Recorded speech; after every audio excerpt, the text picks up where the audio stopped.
everyone, my name is REDRUP. This is the It's Not a Phase podcast, and on this episode I'm joined by Hundredth frontman Chadwick Johnson. We discuss the band's new album, Faded Splendor, the 5-year gap between their latest albums, what it's like being an independent band, the album's artwork, visuals and the use of generative AI, including a truck in their merch store, and loads more.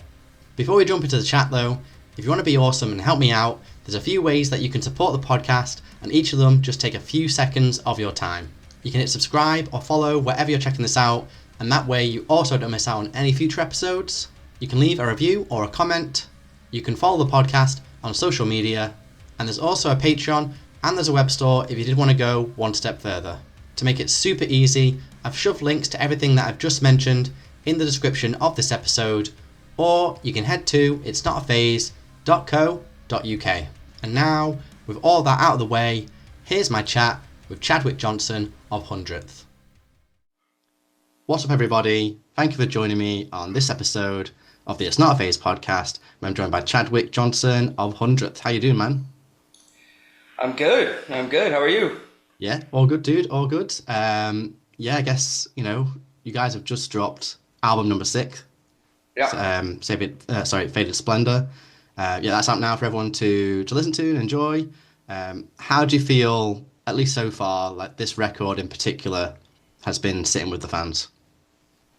It's been really good, actually. I think it's been so long, like since the last one. It's been almost like 4.5 years, which is, a lot has happened in that time. And I think it was like one of those things where we're like, do people still care? And it's been like surprising. It's been good. I think I've learned a lot over the weekend and like watching people interact with it and what songs are standing out to them. And like, even like, I didn't know as many people were into the last album. The things that happened over like 5 years are pretty crazy. And the way things marinate is like, you don't get to see it day to day. And so it feels great. It's been good. Yeah, I guess with like you say, there was quite a big gap between the last album, Somewhere Nowhere, and obviously this new album. Like you say, nearly almost 5 years, like 4.5 to 5 years. Quite a gap between 2 full lengths for you guys. And like you say, so much has happened then, especially with that album coming out in 2020 when it did, when, right. The whole world was in a shitstorm, basically. Yeah. So I guess it was hard to gauge. Well, I don't know. I mean, I guess you can answer this. Like, was it hard to gauge, or do you think the Somewhere Nowhere didn't quite hit its potential because I guess you couldn't, tour it and promote it in the conventional way that you would normally do? Yeah, I mean, we haven't been touring a lot in the past like 5 years at all. The last tour we did was right before COVID happened. We were in Europe. We kind of knew we weren't going to tour the album unless just something came across we couldn't say no to. And that's just that's mainly just because we did so much touring on the first half of our career. And like, we almost to a point where like, there wasn't even that much time to focus on the music. It just felt like a constant grind. And like, I think it's like, we just like, let's just focus only on the music and like only on the aesthetic and like try to take whatever time we need to like deliver what we feel is great. And then kind of like, if something comes across that we can't say no to, like we'll make it work. But we all live in like different states and we're all still great friends, but like we all have our own lives, we're all married. Like we all, like some of us have kids. So it's like, it's just like trying to figure out how to like live regular life and this other kind of like passion project, because the band isn't massive by any means. So it's a bit complicated, and I think for Somewhere Nowhere, weird time to put an album out, but it has streamed like really well, and like people have like had a great response to it. But I don't think COVID really had anything to do with the success or like downfall of it. I think it's just, you just put an album out and like the world changes around you and you have to put something out that you think is like gonna stand on its own for like 5 years, even if people like don't really get it at the time. Mm-hmm. And I think that's what I knew in the back of my head about Somewhere Nowhere was there's a lot of weird shit on it, and it's like pretty out there at times, but like that was what I wanted to do, and at that time, and like I believed in it, and I still do. Um, and so I think like when you take those kind of risks and you don't see very much, like I can look at numbers and stats, but like that's boring to do, so I don't like obsess over that. I think what I learned in like since the album came out on Friday is like people really liked Somewhere Nowhere, and I just kind of thought in my head like, here's a record, some people are gonna get it, some people aren't. And I think it marinates, and I think the same thing happened with Rare too. Like when we put it out, everyone was like, "What is going on?" And it was so polarizing. Well, I guess it's such a shift, wasn't it? Like Rare was such a shift from the previous stuff, wasn't it? So I can see why people were like, "This is completely different." Yeah, which was like the goal. You know, we wanted to like make, and I've spoken on this at length, but we wanted to like that was either going to be our last album or like the beginning of what the new thing was, and like it caught on and marinated well, and so we just kept going, and we're still going. And I think now it's like we just want to do it on our own terms, and like I think that's what took so long to get to this album is we want each album to be like the best it possibly can be, and there's no like compromise for like it's never going to be half baked because it doesn't have to be. Like we don't have a label that's like we have this release date. It's like it's all just we have to go. Like I laugh with my wife about this all the time. She's like, you just go to your studio and like work and like whatever. I'm like, she's like, it sounds so great. I'm like, it is, but like I have to walk in there and like create something out of nothing every day. Whereas like, you know, and I've done the other side too, where it's like this is the task list that I need to do for my employer or whatever. It's just like sometimes it's a burden and a blessing, you know. As cliche and corny as that is, it's like that's how I kind of feel about like writing an album for Hundredth too. It's like I have to go in there and create something out of nothing, and there's no deadline. I create everything like with help, but like I create the schedule, and like this is just what I'm shooting for. So things do tend to take longer when there's not, you know, outside pressure, except like fans and DMs, like what happened to you guys? Are you still alive? You know. So yeah, that's a really long-winded answer to kind of chime in about Somewhere Nowhere, but that's kind of just the ethos of the band up to this point, I'd say. Yeah. I guess that's especially like helpful that you guys are independent now. You know, you're independent from that album and obviously this one too. So yeah, like you say, it's your schedule, it's your rules, and there's no like outside pressure other than the fans, like you say, like DMing, asking like when's the new music dropping, what are you guys doing, etc. etc. Yeah. So yeah, you mentioned those 5 years, obviously between the two records. Obviously a lot has happened in just life, like you know, life happens. In terms of making the album, like what was the process like? Was you just doing it in like dribs and drabs? Like how was that all coming about? So the primary songwriters are like me and Alex, who plays guitar in the band. And we had like after Somewhere Nowhere came out, we have these like every like 6 or 8 months, like he'll come hang out, and then maybe we'll write some songs, or maybe we won't. And by writing songs, I mean like we'll write some instrumentals, and it'll be like, oh, this could be cool, this could be cool. Okay, save it, new project, or like delete, new project, like just vomiting things out. And normally they just kind of sit in this folder, and then it's like they come back out and get polished later. But you know, it's not like a crazy pressurized situation. Like in the middle of writing this album, we actually went in, I think it was 21, could have been 22 though, I can't remember. Right. We went to Sam Pura, who mixes and masters all of the Hundredth stuff. We went to his studio, and just to like write songs. Like we spread out. Alex had a room, I had a room, and we just threw a bunch of stuff out that we were like, this could be cool. What if we did this? And none of those, like it could have been an album, but it just wasn't. I think we were still confused about where we wanted to go. Right. And it just wasn't. We ended up scrapping everything. And I think the earliest demo of this was like was probably Glimmer. The song Glimmer on the album was like probably the earliest demo. or the earliest written song from the album, and that was like right after.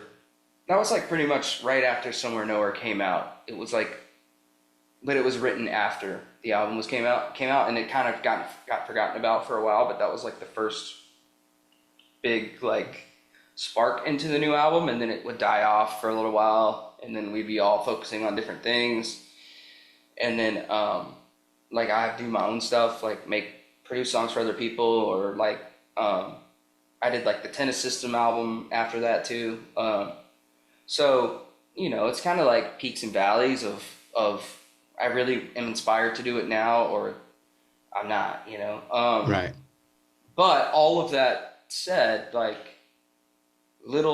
tiny little bits and pieces over probably 3 or 4 years, and then like August of last year, I was just like, boom. I have like a 1-year-old, so getting down here to work on something at that time, like at the time he was about 1, it was hard, It's like no difficult, my wife is busy. She works from home too, like owns her own business. So it's like, I was just like, what can we, like, I really need to do this thing or not do this thing. Like I either need to make this 100th album or not make another one. And we made this like, well, it's funny. I don't even know if I should like share this with the public, but whatever. We made this thing called like the August Agreement, where she's like, I got the kid, go down there, finish the album. And I was like, are you sure? And she's like, yeah. So August of last year came around, and I just became a madman in this room and just started doing everything I could. And I found like a spark, and I like fell in love with the record all over again, and wrote some new songs and found old ones that like changed them up, or like finally found the lyrics and vocals for like an instrumental that's been sitting there forever. And then I looked down, I'm like, all right, I have like 13 or 14 songs here that could be the album. And then I threw them in an Apple Music like playlist, like, and like just kind of looked at all of it, and I'm like, okay, I think I have it. And then once you're there, it's like, all right, well now I'm going to spend the next 2 months like fixing everything up, prepping it all, finishing the lyrics, like, so it is, it's a big labor, but I think like, it normally happens in spurts where it's like, don't want to do it, not motivated, but then like one thing will happen, and then it's like golf. Like golf is so hard, and you want to give up all the time, but you make one good shot, and you're like, fuck, I love golf. Yeah. That's how making a record feels for me too. It's like at times it's like a grind, and it's like exhausting, and like there's so many internal dialogues, and like just like I can't make a good song. And then one thing happens, and it's like, boom, yeah, let's go. And the confidence is there. And like, when you like find the through line, I think we spent like 4.5 years trying to find the through line, honestly. Right. And I think like once, like speaking on this album specifically, I think the 2 songs that like came together, like fully formed first out of all those we wrote, were like 2 polar opposites. And it was Big Love and Waste. Right. And so I was like, I equally love both of these songs, but how are they going to work on the same album? And then I was just like, okay, well, those are like the opposite poles of the same world, and everything else can live inside of those. And then when I kind of put it in there and listened to it, it made sense to me. So that's kind of like what the process is. It's like, it's very hot and cold. I'm trying, like, my goal is to make it like warm all the time from now on, and not like go like cold and be like, I don't want to do it, because like it has been like an amazing 6 months of like writing and finishing songs, and it's been fun and like super rewarding. Like you say, it's just getting that spark, isn't it? Like sometimes, like just because of the way life is, like life gets in the way, like there's other things that happen in life that take priority and kind of can divert your focus and passion a little bit sometimes. So yeah, once you kind of make a win, I guess, it's like, I want to make the next win and the next win and just keep on going. Yeah, and I'm just trying not to lose that this time. And I say that after every album. And then I'm like, all right, I want to take a break. But I was truly burnt after Somewhere Nowhere. Like, that took so much, like, it took so much work and time. And I was like, I think that I had burnt myself out. Yeah. But I don't feel burnt out about this one. Like, I don't know why. I think it just came like a little more naturally Yeah. somehow. Yeah. So how was that then like, because as you said there, you had a song like Glimmer that went back as far as like at least its initial stage back to 2020 to Right. obviously these newer tracks that I guess would go up to at least 2024. Like Right. I suppose I don't know if you're in like different headspaces or different sounds and stuff. How do you kind of over the space of songs that are like 4 years apart marry Yeah. them up so that they all kind of have some kind of cohesive common thread through them? That's a good question. And I think that like certain songs we wouldn't be able to do that with. Right. But that one just poked out, kind of listening to what everything was. I'm like, I think this song could work. Glimmer could work too. What became Glimmer, and I had like rough vocals on it back then because I always Right. like me and Alex just pretty much do like instrumentals, and then I like will dive in and figure out what the melodies are later. We're thinking about them when we write it, but it's not like we just try to like create vibes that we can work with. But I think like a lot of them wouldn't have done that, been able to transfer over that time. But that one and then this album in general, I think it's like it really goes back to like the music that we really are influenced by, like like that have kind of like all. I guess they're like deeper influences. They're like Interpol and editors and like stuff that we always are influenced by, but we take bits and pieces in different ways from for every album.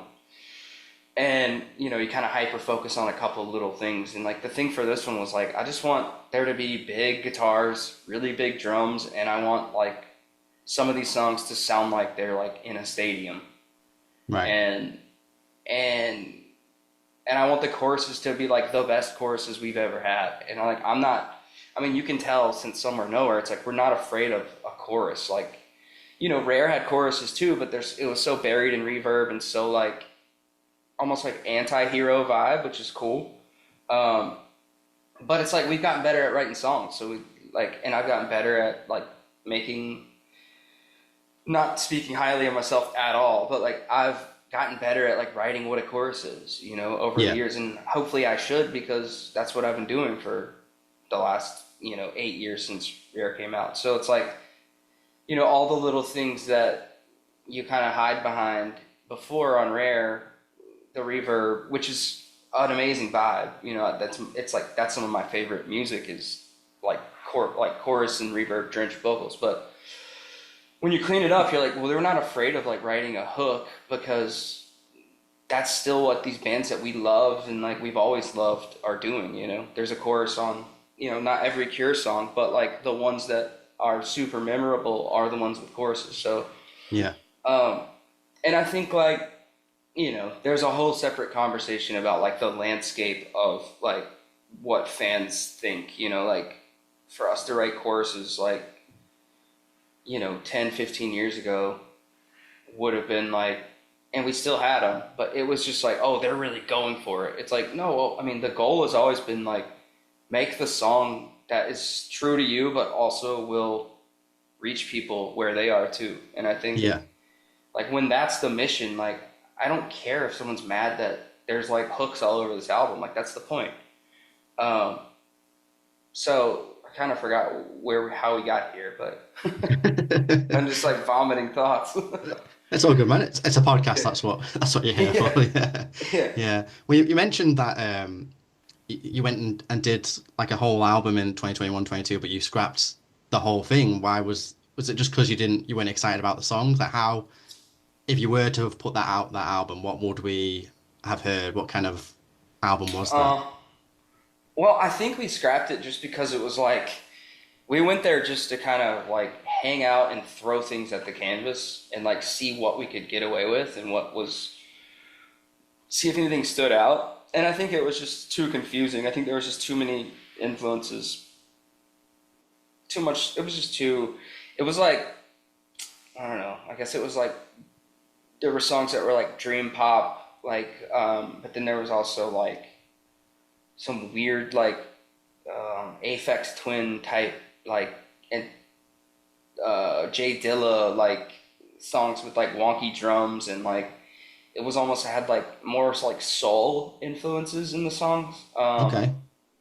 It was weird, you know. It was cool. But I just like, I don't know. I think like we just wanted to like make a rock album, really. It's Yeah. like kind of came down to that, and we like tried to go like make something that we thought would be weird and interesting and like different and unexpected. And I think we just were like, we just need to go back to the guitars for this one, and then like maybe some of those songs will poke out in the future, but it's kind of just like what you're inspired by. I think at that time I wasn't listening to like any real like rock music or any of the bands that I love. You know, I was just listening to different stuff. It was a different season. I think this was the move, because I think that one would have been.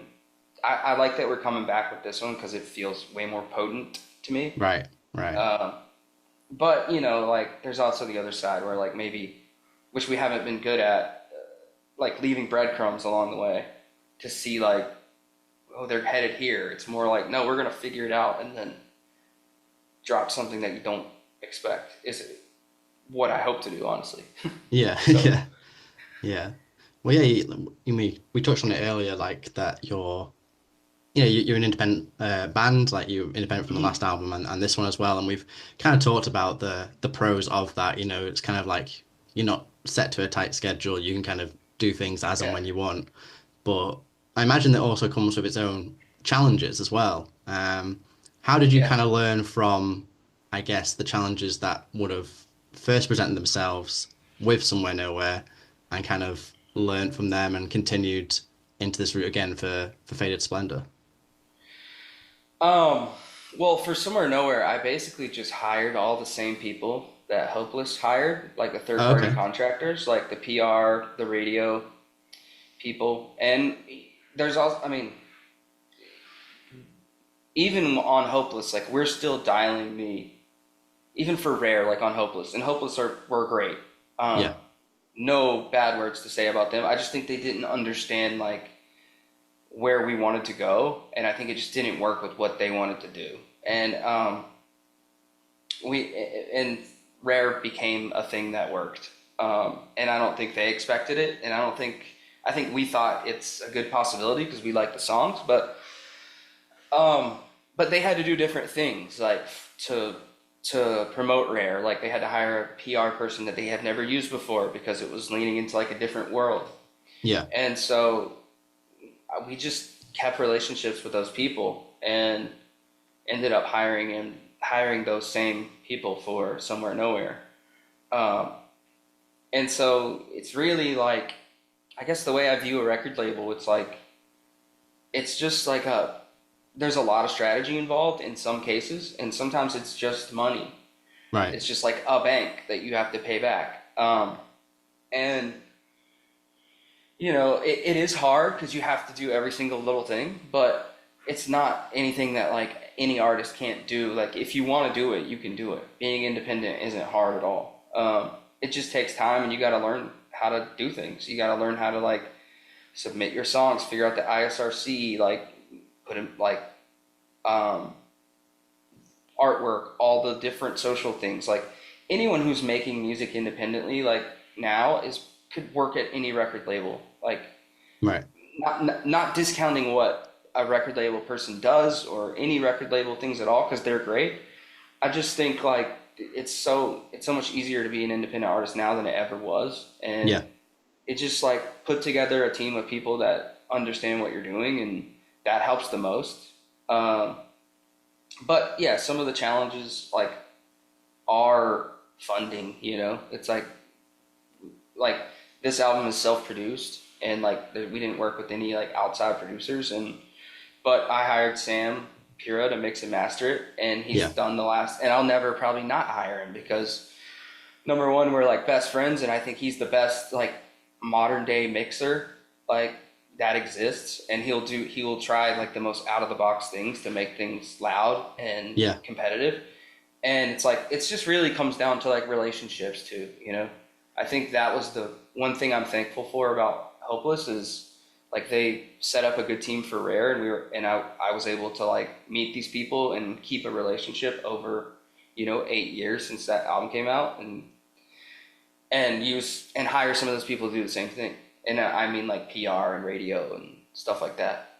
The marketing side is something I don't really understand too much as far as like paid marketing and stuff. So that part of a label I do miss.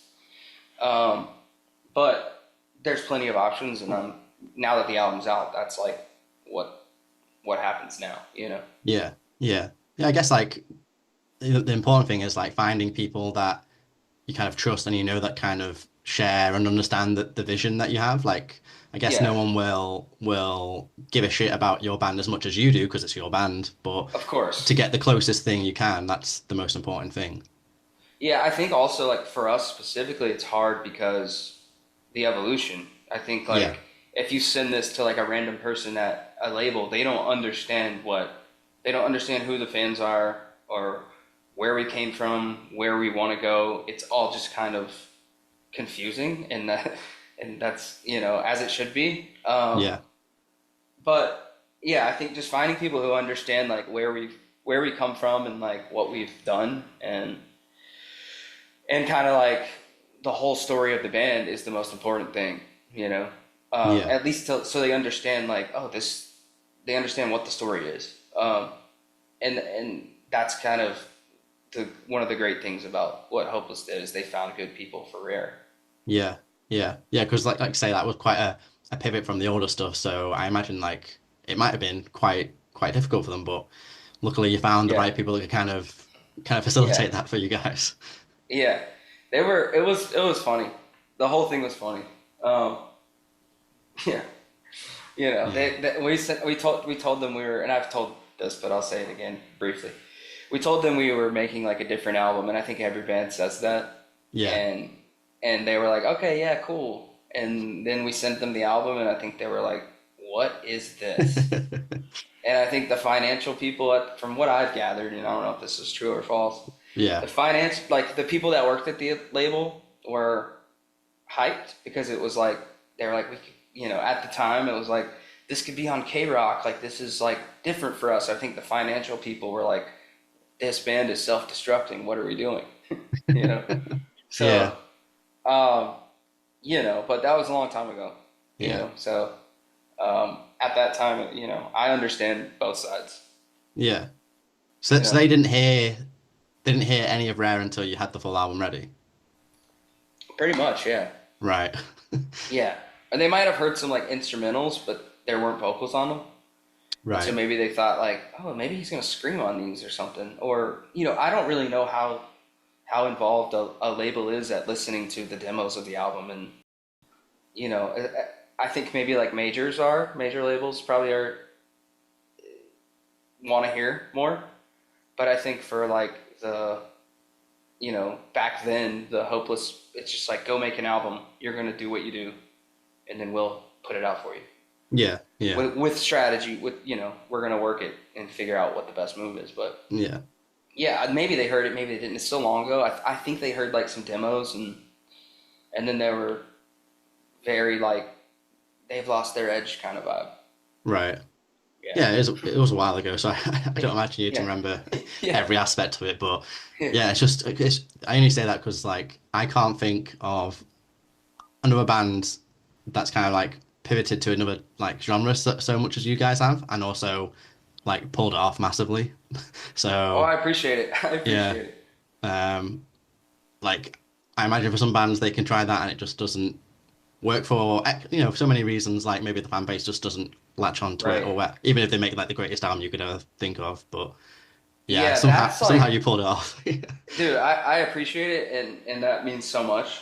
I think like even more, like it's not, because we could still be throwing songs out into the ether. I think the coolest part about all of it is that like people are growing and changing with us, and the fans like now know to that they don't really know what to expect, Yeah, and they're like, I think some of the most open-minded people that I've ever interacted with, and I'm like super thankful they exist and that people care. And I think that's like one of the most rewarding parts about it for me. It's like doing something completely different and knowing there's going to be, it's not going to make everyone happy, but that like anyone who has came this far with us is willing and open to like explore a new thing instead of like wanting the same thing. And there's people who do like want the same things over and over, but like the funniest part about that is like they keep moving the goalpost. It's like when Somewhere Nowhere came out, there were people bitching that it didn't sound like Rare.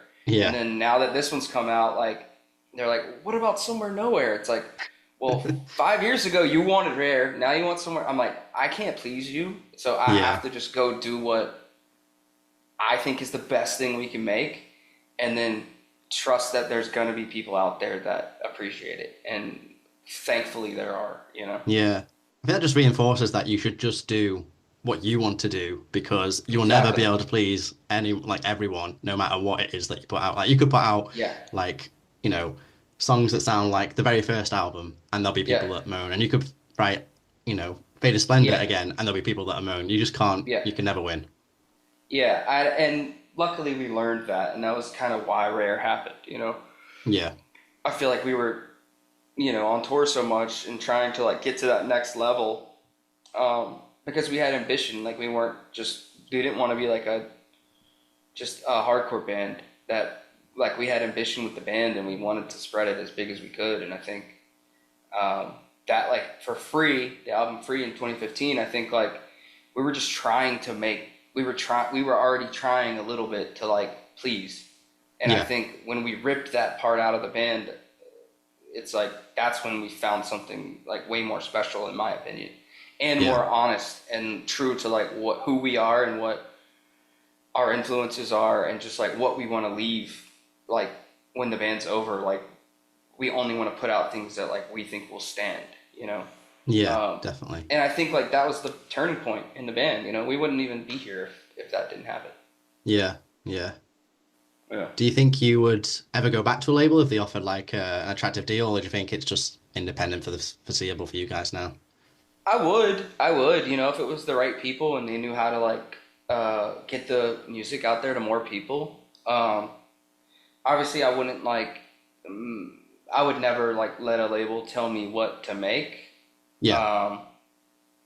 But and there's not really that many labels doing that these days. But I think like I'm open to having any partner in anything that I do if they understand the vision and like we want everyone to win. You know, like if we sign to a label, like I want the label to win and they should want me to win. You know, and I think it's just finding the right people to champion the idea who understand it. And I'm not opposed to a label.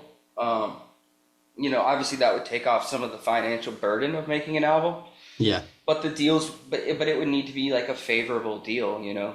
But I'm down to partner with people who get it, you know, if they're out there. Yeah, I guess it goes back to what I said earlier, like no one will give a shit about your band as much as you guys, but you want someone to give so much of a shit that it's like the next best thing, right? So that you'd want that in a label as well, yeah. Exactly. Yeah. Well, you also put out a one-off single called Fantasize in 2022. Yeah.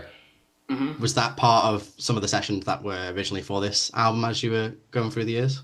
Yeah, that was like one song that I made after we went to the studio and I was still toying around with like new ideas and stuff. Right. And I just wanted to do like something like more dancey, and like I was just listening to a lot of like throwback kind of dance stuff, like 90s dance type stuff. And and that was like, I thought that would maybe be the beginning. I was just going to put a single out. Like I finished that song. I was like, cool. It's been like 2 years. I should probably put something out. And that was like supposed to be like a breadcrumb. And then, you know, and then the whole thing shifted into something else. But yeah, that was more like what it was. More of that vibe. There was just a lot of like wonky drum beats and like almost like Jay Dilla inspired grooves and like samples, like soul samples, and we were just trying to do something like completely different. Right. But yeah, that's what Fantasize was. And still like I love that song. It's good. And I think people seem to like it, but yeah, we didn't really have enough for a full album with that vibe that we thought was potent enough to put out. Yeah. And you just want to make sure Yeah. that people still know that you guys are still alive and kicking it, I guess, as well at the same time. Yeah, yeah, exactly. Yeah, yeah. Yeah.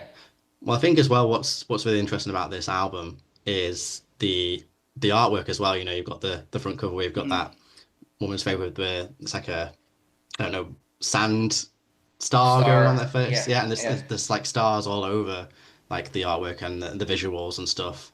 Can you just talk to me more about how the art and visuals came about, and I guess the significance of the star throughout it, if there is any? Yeah, I think it's the star is like I had a whole different vibe planned for the art at the beginning, and then I started working with a friend of mine, Johnny, on the visuals, and like we've been friends for a long time. He's an amazing like photographer, videographer. He's toured with a bunch of massive bands like Muse and stuff like that, and he's been focusing on like he just got sick of being on tour and he wanted to be able to make things on his computer that were visually compelling, and so he started using like some of the AI generation tools to make visuals and stuff, um, and like he's incredible. And I was looking at it, I was kind of like I hit him up to just make like one visualizer for the album, Right. and then we started reconnecting and talking and learning about like what he's doing and like talking about like just like the ethos of making art in 2025, and like where's the boundary, how do you push the boundary, how do we usher in the new norm, or what do we fight against, what do we fight for.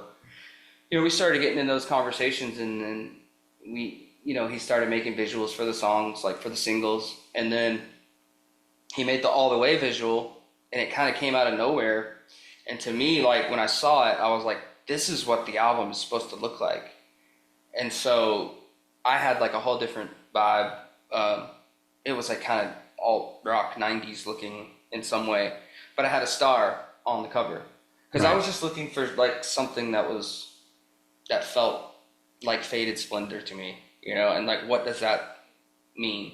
And he made the All the Way video, and then some of the images that were generated had the star face, the cover of what it is now. And it's Yeah. just like, I just like stared at it on my computer for like, 10 minutes. And I'm like, this is what the album is supposed to be. And I don't like, second thought in my head is, it's AI generated though. And then I'm like, but I don't care. Like, this is like, why is that boundary in my head thinking Right. that it's not good because it's AI created? And I think it's like, I mean, this is the conversation that we're all going to start having in the next like year. If it's not already, it's already happening, but like it's going to get more and more. And I think it's like, well, it's not like some computer just generated this out of nothing. It's like it took so much time and trial and error to get to the point to prompt this thing to come up. And I think that almost in itself was like a test to me too, of just like, this is what the future is, and this is the most visually compelling thing I've seen that I've like for an album. And then I kind of like the wheels started turning, and I'm like, well, why am I so scared to do this? Like, why am I scared to have an AI generated thing and AI generated visuals? And I'm like, one, it's like we can't. The All the Way video like would have costed like $500,000 to go probably make, like, but it's generated, and then there's a whole another.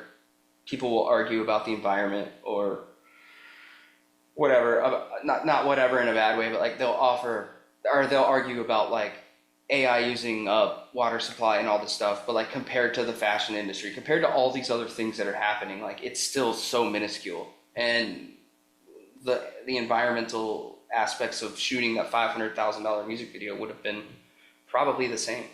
So, if not, I think probably more. I'm not an expert in any of that, but so I saw the visualizer and I just completely changed the whole direction of the album, which is another thing about being independent. Like I can go back and change the single arts for songs. I can toy with I can play with like the whole system of what released music looks like without any red tape at all, which is cool. And that's where we are in 2025. And I think, I'm also getting mind blown by the visuals he's sending me and the things that we were able to create and like craft, that, and they just feel like I couldn't go spark this emotion. One, I don't have the budget or the resources to like do what these visuals are doing to me as I'm looking at what he's sending me. Like, these are what the songs should be.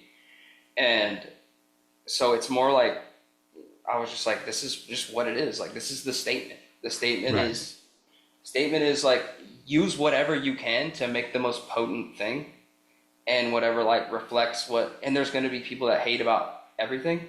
But to me, it's like, I would rather you get mad about something than just not care. And I'm not out here trying to make people mad. I'm not saying that at all. But I think like anything provoking or polarizing is like a good thing, as long as it's not straight up like hate or something. And like, I think this pushes the bounds of what an album can look like, and what a rollout can look like, and what artwork and visuals can look like.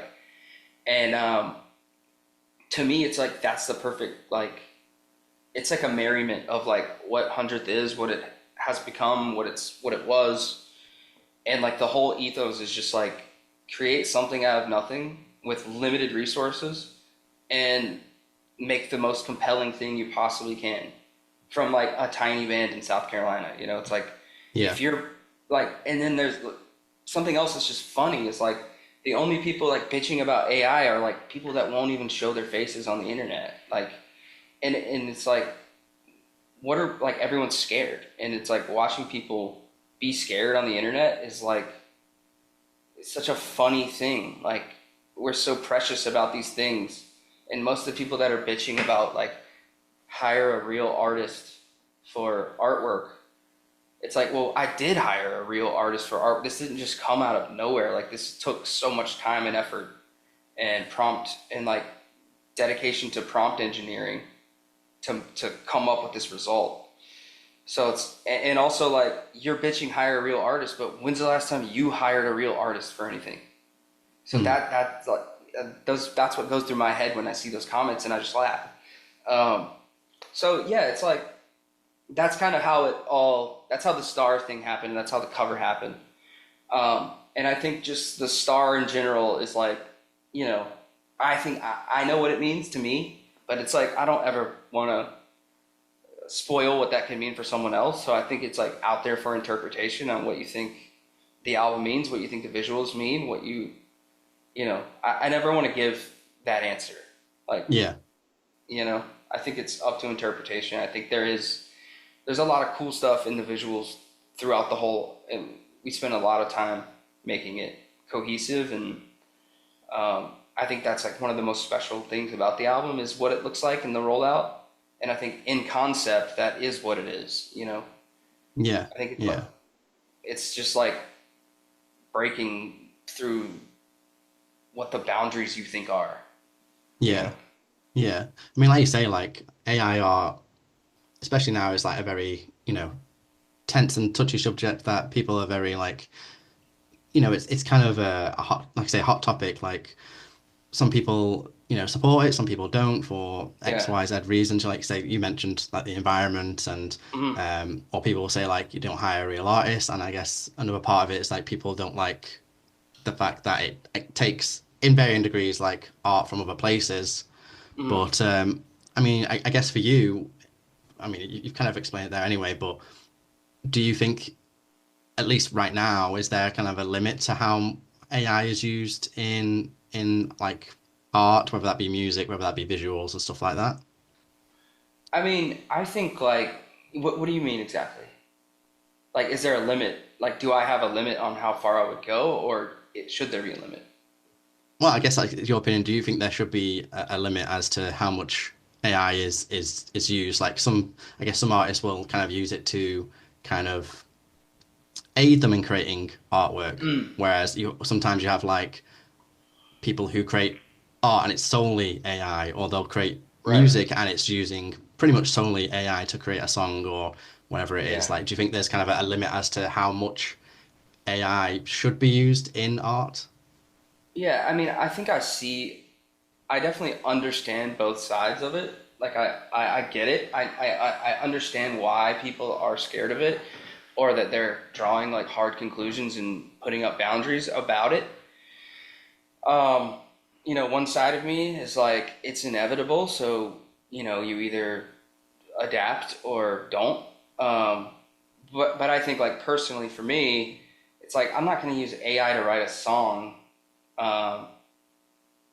One, because it's not there yet. It's all cheesy and corny. And two, it's like, that's my favorite part. So, like, I don't want AI making a song. But then, like, I guess there's another argument inside of that of, like, well, like, how much intelligence are you using, like, to craft a song anyway? Like, you're using, like, vocal tuning, you're using samples, like, where's the line here? Because it's all getting, if you're going to stand up about it, like, where does your line start? Is it like, I will never edit a drum take? It has to be everything has to be all real all the time. Like, so to me, it's like, I don't really care about the boundaries. Right. Like, I think, like, I think, like, back to what I said, it's like, make the most potent and, like, provoking thing you can with art. And that's kind of my stance on art in general. It's like, I don't care if, my personal taste is, I don't care if, like, a perfect realistic painting, like, you spent so long making it look realistic or whatever. Like, if I look at it and it doesn't, like, do something to me, then, like, where's that value coming from? In any art, it's like, does it connect and does it inspire? Does it provoke? Does it make you think? Does it move you in any way? I think that's still the biggest litmus test about art, regardless of how it's created. It's like, does it do all those things? Or does it do any of those things? And I think, so, you look at, I don't know, all my favorite artists are always ones who are toying with the system and, like, breaking the rules or figuring out, like, a new way to do things that people haven't done before. And I think I'm probably not the best person to ask about where the boundaries are, because in my world, there's no boundaries. Like, if someone tells me not to do something with music, that makes me want to do it even more, because I'm like, well, why are you so connected to that? Yeah. And, like, can I change your mind? Yeah. I think it's like, anything I admire is, like, not safe and not, so concerned with these tiny little details that are going to please people. And, like, I like the way this was created because it's a human doing this and this and this. It's like, okay, well, when I look at the piece, it doesn't do anything for me. But, like, this guy made, it's like, it's like the toilet or whatever the art thing is with the toilet. It's like, that makes you think more than maybe, like, a Bob Ross painting or something. It's like, it's just it's in the eye of the interpreter, I suppose. Right. It's like, whatever is bold and whatever makes me feel is what matters, and everything else is just, it doesn't, I don't care how it was made, Right. But that's just me, and a lot of people will disagree with that, but, that's the beauty of being a human. Yeah, that's true. Yeah, like I said, the artwork's interesting, but what's also interesting is you took a unique route on a specific item in your merch store. You've got a truck available to buy. Can you talk to me about that? On a much lighter note. Yeah. I thought we'd on a much lighter note. What's the deal with that F-250? Yeah. Let's steer it, pun intended, to the truck. Does that exist? Is it just like a gimmick kind of thing? If the right buyer's there, it could exist. But no, I was just like, it's just a joke. But I mean, it's like half serious too, because if someone bought it, like, we would make it if someone wanted it. But yeah, it's just playing around, it's like playing around with the whole system, like, just trying to do stuff that's, like, we think is funny or will get a rise out of people, Yeah. Not like it's not really like a gimmick, but, like, it's just a joke, Yeah. I was like, wouldn't it be, like, the most random thing ever if we had, like, a lifted F-250 and, like, wrapped it in the album and, like, put it in the store? Who cares? Like, we can do that. We can do whatever we want. Yeah. Well, I hope someone does buy it so I can actually see this truck that you're gonna Same. I do too. I don't even know if I priced it. I mean, good enough. I feel like it probably is more than the truck would probably be more than what it's priced at. But yeah, you might have fucked yourself over a little bit if someone does get it. yeah, Yeah. but if you're buying $100,000 truck, I mean, well, the funniest thing too is like when you go to put it in your cart, the shipping is like $10. Oh, is it? Yeah, yeah, That's crazy. yeah. It's funny. Yes, it's definitely it's definitely like a unique route with the merch. You know, some bands will like, I don't know, sell a sauce or they'll sell some kind of Yeah. alcohol, but you've went with a truck. So Yeah, it's just like it's like it not it we don't have to be like we don't try to be that serious all the time, yeah, Like we're yeah, pretty like self-aware about and we're from the South, so like we do love trucks and yeah, you know, so we just thought it'd be funny. yeah, yeah. Well, it definitely caught my eye. Yeah. Well, what other plans have you guys got going like so far 2025? Obviously the album's just dropped. Like what's in the future for 100th? Um I got some B-sides that I want to maybe share a little bit down the line, but I think just right now promoting the album. Um, would love to get everyone together and like play through the album and like film it like we did with Somewhere Nowhere. Um, we've talked very loosely about shows, but it's like it probably should be more of a priority, but it's just all of us are so busy with other stuff and Yeah, it's just hard to do it in like in 2025 it's hard to do it because it's so expensive and yeah. um, you know we're all married and we're like don't really want to go get in a stinky van for like a month, I don't blame you. so it's like if something came along that was like cool and could help us promote the album, that'd be great and we would Yeah, probably figure out a way to do it. But we're not like actively seeking that kind of thing. I think it's just like put the album out. I hope you guys love it, and I hope there's enough demand for us to like go play some shows and make it like worth the juice, worth the squeeze kind of thing. You know, and I think that's not the right answer for like a band who wants you to listen to their album, but like I think we need to get there. Like we need to get to a place where like bands don't have to tour all the time. It's like you can just put your art out in the world and like we could go play to the it's it seems like a better focus to me to put things on the internet and let people experience them because there's more people can experience them at the same time than going to play a show. So yeah, um and if our goal is for people to hear our music, it's like, yeah, we probably could go out on the road and play to like some new people. And not to say I'm not here saying we're never going to do that again, but I think it's just like we're going to be intentional about like when it happens and how it happens and what happens. And also like we don't have management. We don't have a team behind us that's like trying to get us on all these tours. We're just like a band in South Carolina that's like throwing music into the ether and hoping people like it, and then we'll kind of get there when we get there.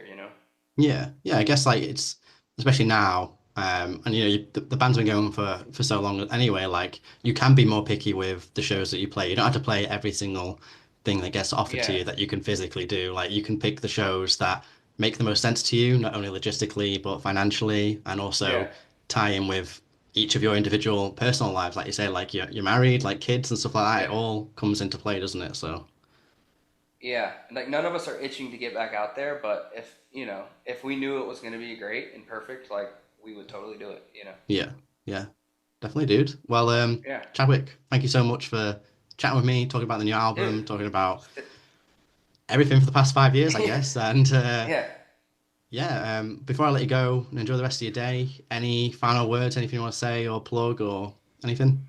No, just like go check the album out if you are familiar with the band or if you want some new jams. And dude, thank you so much for having me. It's been fun. And have a great night, man. Thank you so much. Awesome. We'll do too. See you Talk to you soon. later. Bye. Bye. And that's it. Thanks so much for tuning in to It's Not a Phase. If you enjoyed this episode, then don't forget to hit subscribe so you don't miss out on any future episodes. Leave a thumbs up if you're watching on YouTube. follow the podcast on social media, and maybe even join the Patreon or grab some merch from the store. You can find everything that you need at itsnotaphase.co.uk. That's itsnotaphase.co.uk. Thanks again, hopefully catch you on the next one, and remember, it's not a phase, it's a lifestyle.